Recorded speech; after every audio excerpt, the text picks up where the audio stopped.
Good evening. Last lecture में हमने विलेयता discuss किया था और विलेयता हमने पढ़ा था जब हम किसी ठोस को द्रव में डालेंगे तो विलेयता कैसे प्रभावित होगी, कौन कौन से कारक हैं जो किसी ठोस की द्रव में विलेयता को प्रभावित करेंगे।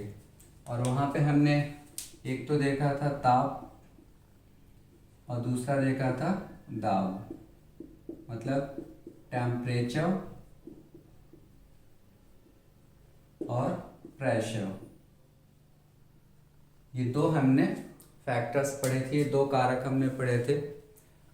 तापमान का ही प्रभाव होता है, दाब का कोई प्रभाव नहीं होता जब हम किसी द्रव्य में किसी ठोस को डालते हैं। लेकिन अब जो हमें टॉपिक पढ़ना है आज के लेक्चर में वो है solubility of gases in liquid, गैसों की द्रवों में विलेयता। मतलब जब हम किसी गैस को किसी द्रव में डालेंगे तो उसकी विलेयता कैसे कैसे प्रभावित होगी।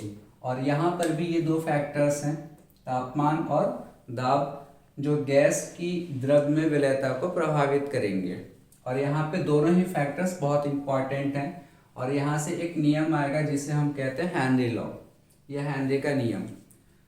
सबसे पहले हम बात करते हैं कि डेली लाइफ में, आम जीवन में हम ये गैस की द्रव में विलेयता कहीं देखते हैं या नहीं देखते हैं। तो आप सब ने कभी ना कभी कोल्ड ड्रिंक या सॉफ्ट ड्रिंक पिया होगा, या फिर गांव में जो सोडा वाटर बेचने वाले आते हैं तो उसमें आपने देखा होगा कि सोडा वाटर जो बेचने वाले आते हैं वो प्रेशर के साथ में जो भी द्रव्य होता है उसमें एक गैस डालते हैं। तो वो जो गैस होती है वो होती है कार्बन डाइऑक्साइड। जितनी ज़्यादा कार्बन डाइऑक्साइड पानी में या जो भी सोडा वाटर है उसमें घुली होगी उतना अच्छा उसका टेस्ट होता है। ऐसे ही जो हमारी कोल्ड ड्रिंक होती है, जो सॉफ्ट ड्रिंक होती है, कोई भी कोल्ड ड्रिंक ले लो आप, थम्स अप, कोको कोला, माजा, तो उसके अंदर भी कौन सी गैस डिजॉल्व होती है? Carbon dioxide. और वहाँ पे कौन सा नियम काम करता है? हेनरी का। इवन जो पानी के अंदर जो जीव होते हैं, हमारे मछली है या फिर और कोई भी जीव है जो पानी में रहते हैं, उनको भी ऑक्सीजन गैस चाहिए जिंदा रहने के लिए। तो वो ऑक्सीजन गैस उन्हें पानी में से मिल जाती है, मतलब पानी के अंदर ऑक्सीजन घुली हुई होती है। वो बात अलग है कि पानी के अंदर ऑक्सीजन की जो मात्रा घुलती है वो बहुत ही कम होती है, बट फिर भी जो पानी में रहने वाले जीव हैं उनके लिए वो पर्याप्त होती है, सफिशियंट होती है। तो कहीं ना कहीं हमारे डेली लाइफ में कई ऐसे एग्जाम्पल हैं जहाँ पे हम देखते हैं कि किसी द्रव्य में क्या घुली हुई है? गैस। ठीक है, तो अब हम जरा देखना स्टार्ट करते हैं। सबसे पहले हम बात करते हैं तापमान की। तो एक सिंपल एग्जांपल है, ये भी हम घर पे ऑब्जर्व करते हैं कि अगर हमारे पास कोई कोल्ड ड्रिंक की बॉटल है और उस कोल्ड ड्रिंक की बॉटल को हमने ओपन करके छोड़ दिया, मतलब हमने थोड़ा सा पी लिया उसे और उसके बाद में खुला हुआ छोड़ दिया हमने, या फिर ढक्कन बंद भी कर दिया, टाइट भी बंद कर दिया, तो उसे हमने मान लीजिए फ्रिज में नहीं रखा है, बाहर हमने छोड़ दिया। आप 2 या 3 घंटे बाद आके फिर से उसे पी कर देखो, आपको उतना अच्छा टेस्ट नहीं आएगा जितना अच्छा टेस्ट पहले था। क्यों? पहले जब आप जो आपकी कोल्ड ड्रिंक की बॉटल थी उसके अंदर कार्बन डाइऑक्साइड पर्याप्त मात्रा में घुली हुई थी और वो ठंडी भी थी, तो जिसकी वजह से उसका टेस्ट अच्छा लग रहा था। ठंडी होने की वजह से उसके अंदर गैस ज़्यादा घुली हुई होगी। कौन सी गैस? Carbon dioxide. ठीक है, तो ये भी हमें याद रखना है या समझ जाना है कि जब तापमान कम होता है तो गैस ज़्यादा घुलती है।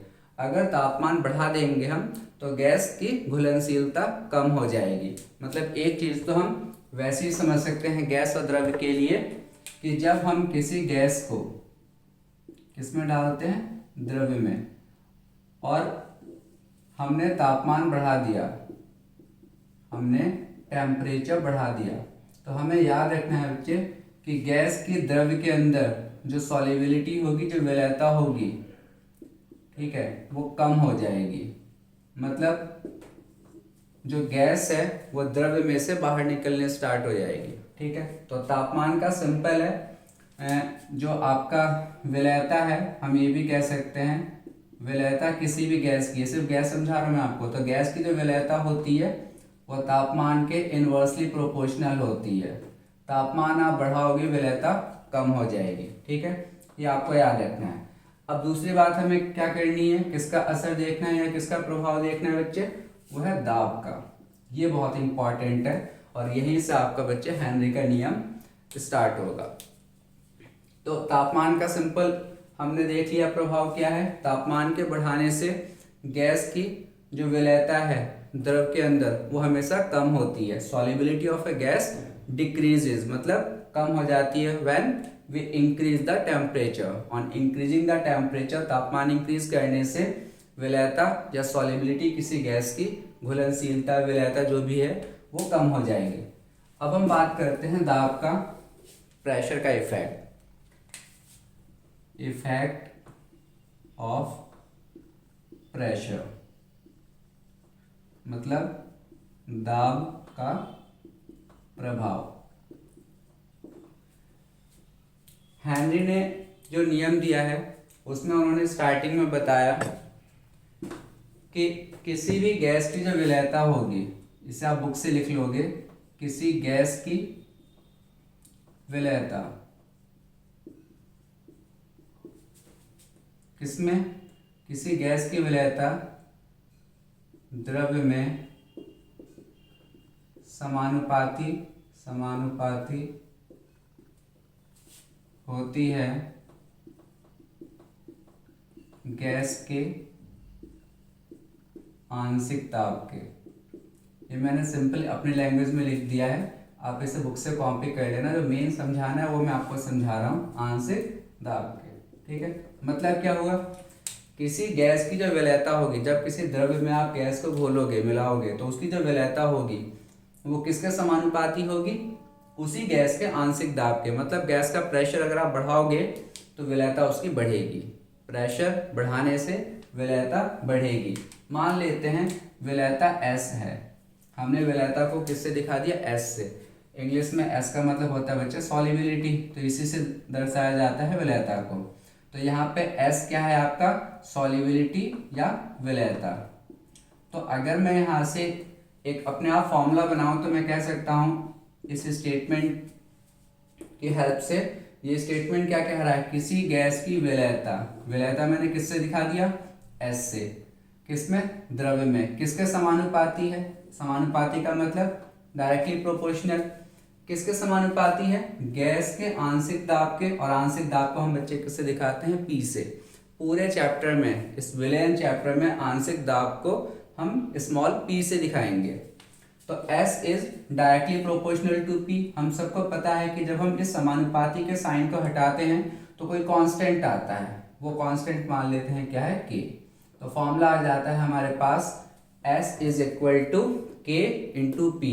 K क्या है आपका, कोई स्थिरांक है, क्या है ये, कोई स्थिरांक। ज्यादातर इसकी वैल्यू को हम, मतलब वैल्यू कुछ दिया नहीं है, लेकिन जब भी क्वेश्चन करते हैं, जो न्यूमेरिकल हमारे पास बुक में है उसमें आपको S1 दे रखा है, P1 दे रखा है, और फिर दूसरी बार आपसे पूछा है S2 बताओ कितना होगा, जब P2, मतलब P1 दे रखा है न्यूमेरिकल में, P2 दे रखा है, S1 दे रखा है, और आपसे क्या पूछा है, S2।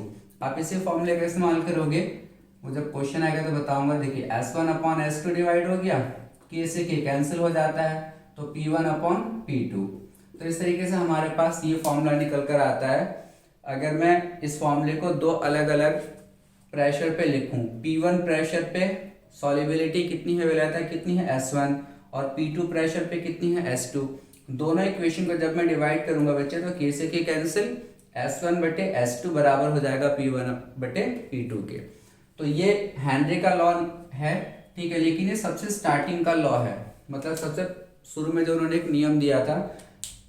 आगे हम अभी और पढ़ने वाले हैं हेनरी के नियम को। ये सबसे सिंप्लीफाइड नियम है। सबसे सिंप्लीफाइड का मतलब, जैसे कोई साइंटिस्ट जब नियम देते हैं तो शुरू में कोई उन्होंने बात बोली बहुत सिंपल तरीके से, तो ये सिंपल तरीके से उन्होंने बोला था। आगे हम इससे कॉम्प्लेक्स तरीके से पढ़ने वाले हैं और एग्जाम में आप वही डेफिनेशन लिख कर आओगे जो मैं अभी आगे आपको समझाऊंगा। अभी क्या बोला इन्होंने, किसी गैस की विलेयता किसी द्रव्य में किसके समानुपाती होगी, गैस के आंशिक दाब के। विलेयता को हमने किससे दिखा दिया, S से, समानुपाती का साइन लगा दिया, और किसके समानुपाती है, गैस के आंशिक दाब के, मतलब P के। फिर हमने प्रोपोर्शनल के साइन को हटाया तो कांस्टेंट आया के, इसे दो अलग अलग प्रेशर पे लिखा, P1 प्रेशर पे S1 होगा तो P2 पे S2 होगा। एक सिंपल सा हमारे पास ये फॉर्मूला आ गया। इसे रफ कर देता हूँ आगे अभी, और इसे मतलब इसी लॉ को हमें पढ़ना है किसी और फॉर्म में। आगे चल के हेनरी ने एक और डेफिनेशन दिया। उन्होंने कहा किसी विलयन में, विलयन का मतलब द्रव्य विलयन ही है, मतलब आपका विलायक द्रव्य है। किसी विलयन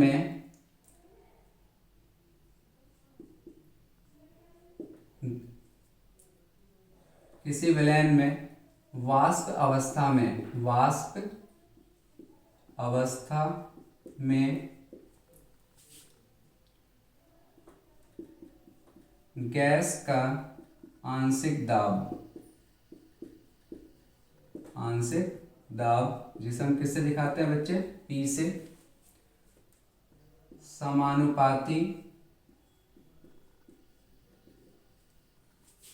होता है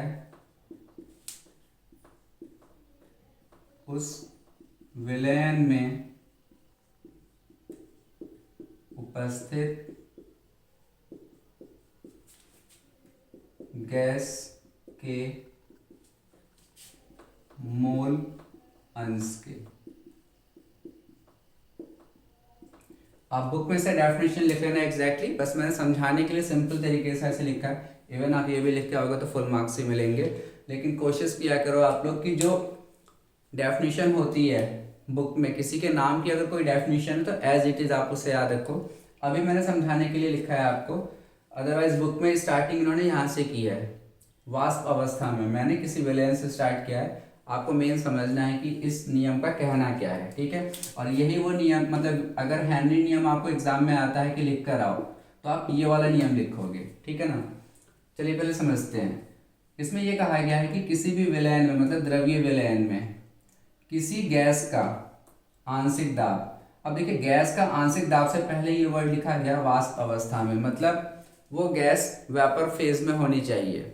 ये शब्द पे आप बस ध्यान दो, इस वर्ड को आप याद रखो। डेफिनेशन लिखते समय आपको हेनरी लॉ, हेनरी नियम जब भी आप लिखोगे, आप यहाँ से स्टार्ट नहीं करोगे कि गैस का आंशिक दाब, आप यहाँ से स्टार्ट करोगे वाष्प अवस्था में, वाष्प मतलब वेपर फेज में, वाष्प अवस्था में। अब उसके बाद की बात वही है कि किसी गैस का जो आंशिक दाब होगा P, ठीक है, लिख लेते हैं P, समानुपाती होगा। देख लो फिर से वही बात आ गई, समानुपाती होगा। किसके समानुपाती होगा, उस विलयन में उपस्थित गैस के मोल अंश की। यह है सबसे इंपॉर्टेंट बात। पहले उन्होंने कहा विलयता प्रोपोर्शनल होगा आंशिक दाब के, तो हमने S प्रोपोर्शनल टू P लिख दिया। यहाँ पे कहा जा रहा है गैस का जो आंशिक दाब है P, वो समानुपाती होगा मोल अंश के। कोई बात नहीं, हमें मोल अंश पता है, हम X से दिखाते हैं। ये X क्या है, मोल अंश। किसका मोल अंश, गैस का। P क्या है, उसी गैस का आंशिक दाब, ठीक है। फिर से हम क्या करते हैं, प्रोपोर्शनल के साइन को हटाते हैं बच्चे। तो हमें पता है जब प्रोपोर्शनल का साइन हटेगा तो इक्वल आएगा और एक कांस्टेंट आएगा K, लेकिन यहाँ पे कांस्टेंट का नाम है KH। पहले जो कांस्टेंट था K था, K लिख के हमने काम चला लिया था, लेकिन यहाँ पे नहीं। जो हेनरी का जो मेन नियम है उसमें पहले आप ये बताते हो कि गैस का जो आंशिक दाब है वो समानुपाती होता है उसी गैस के मोल अंश के। विलयन में उस गैस का जो मोल अंश है उसका समानुपाती है। जब आप समानुपाती के साइन को हटाते हो तो कांस्टेंट तो आता है, सॉरी इक्वल का साइन तो आएगा, कांस्टेंट आएगा, उसका एक नाम है KH, अभी बता रहा हूँ क्या, और फिर आ जाएगा आपका X। तो इसकी जगह पर इक्वल और कांस्टेंट आ गया। इस कांस्टेंट को, इस स्थिरांक को हम कहते हैं बच्चे हेनरी स्थिरांक, दैट इज हेनरी कांस्टेंट। तो ये है हेनरी का मेन फॉर्मूला जिसके ऊपर न्यूमेरिकल्स आते हैं 3 नंबर में, ठीक है। तो इसे हम थोड़ा सा और डिस्कस करते हैं। तो P is equal to KHX आ गया। P आपका आंशिक दाब है, K हेनरी स्थिरांक है, X गैस का मोल अंश है। ठीक है, अब हम अगर ये निकालें कि गैस का जो मोल अंश है वो किसके बराबर हो जाएगा बच्चे, P/KH के। अब आप देखो ये गैस का मोल अंश है, मोल अंश का मतलब ही है सॉल्युबिलिटी, मतलब विलेयता। अब आप कहोगे ऐसे कैसे हो गया, हम कह रहे हैं कि ये क्या है, मोल अंश है, लेकिन ये मोल अंश यहाँ पे दिखा क्या रहा है, हमें क्या बता रहा है, सॉल्युबिलिटी। कैसे, अगर गैस के अंदर आपको सोच के देखो कि किसी विलेन के अंदर गैस का मोल अंश ज्यादा है, मतलब गैस ज्यादा घुली हुई होगी तभी उसकी मात्रा ज्यादा होगी, उसके मोल्स ज्यादा होंगे तभी तो उसके मोल अंश ज्यादा होंगे। मतलब ये हुआ कि मोल अंश हमें ये बता रहा है कि गैस ज्यादा घुली हुई है, कब, अगर मोल अंश ज्यादा है।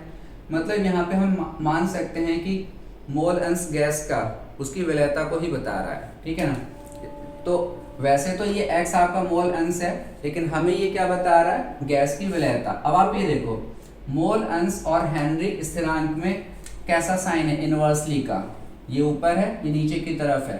ठीक है, तो ये व्यक्त अनुक्रमाती होता है, मतलब ये इनवर्सली प्रोपोर्शनल है। मैं कह सकता हूं कि x is inversely proportional to KH, इसके बढ़ने से ये कम होगा। इनवर्सली प्रोपोर्शनल डायरेक्टली प्रोपोर्शनल होता तो एक के बढ़ने से दूसरा भी बढ़ता, लेकिन आप देखो ये दोनों एक दूसरे के इनवर्सली प्रोपोर्शनल हैं।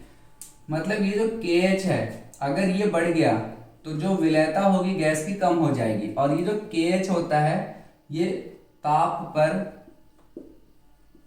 निर्भर करता है। किस पर, ताप पर, मतलब ताप पर डिपेंड करता है, डिपेंड्स ऑन टेम्परेचर। अब कैसे डिपेंड करता है ये आपको समझना है, यहीं से क्वेश्चन बोर्ड एग्जाम में थ्योरी का 2 नंबर का क्वेश्चन आता है। ये देखा गया है बच्चे कि टेम्परेचर के बढ़ने से, टेम्परेचर या तापमान के बढ़ने से KH बढ़ता है।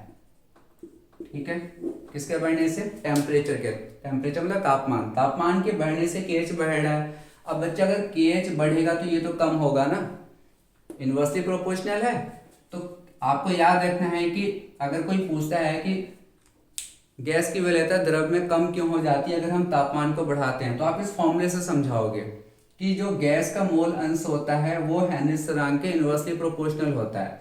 हेनरी स्थिरांक खुद तापमान पर निर्भर करता है, तापमान के बढ़ाने से हेनरी स्थिरांक की वैल्यू बढ़ जाती है, और ये बढ़ेगा तो ये कम हो जाएगा, मतलब विलेयता गैस की कम हो जाती है। क्या बढ़ाने से, तापमान। अगर टेम्परेचर आप कम कर दोगे, आपने बच्चे टेम्परेचर कम कर दिया, ठीक है, तो KH भी आपका कम हो जाएगा, और इसके कम होते ही गैस की विलेयता बढ़ जाएगी, मोल अंश बढ़ जाएगा। तो आप खुद सोच के बताओ कि जो जल में रहने वाले जो जीव होते हैं, मछली ले लो, उसको कब ज़्यादा अच्छा लगता होगा पानी में रहना, गर्मियों में या सर्दियों में। ठीक है, ये होमवर्क है, आप लोग खुद मुझे कमेंट सेक्शन में बताओगे और आंसर इसी पे दिया जाएगा। थोड़ा सा मैं समझा देता हूँ। सर्दियों में तापमान कम होता है, टेम्परेचर कम होता है, तापमान कम होने से KH का मान भी कम होगा, जिसकी वजह से ऑक्सीजन की जो, हाँ ये कम होगा तो ये ज़्यादा होगा। और ये किसका देख रहे हैं हम, पानी के अंदर जो मछली है उसे कौन सी गैस चाहिए, ऑक्सीजन गैस। इसका मतलब हम सिर्फ ये देखना चाहते हैं कि पानी के अंदर ऑक्सीजन की विलेयता ज़्यादा है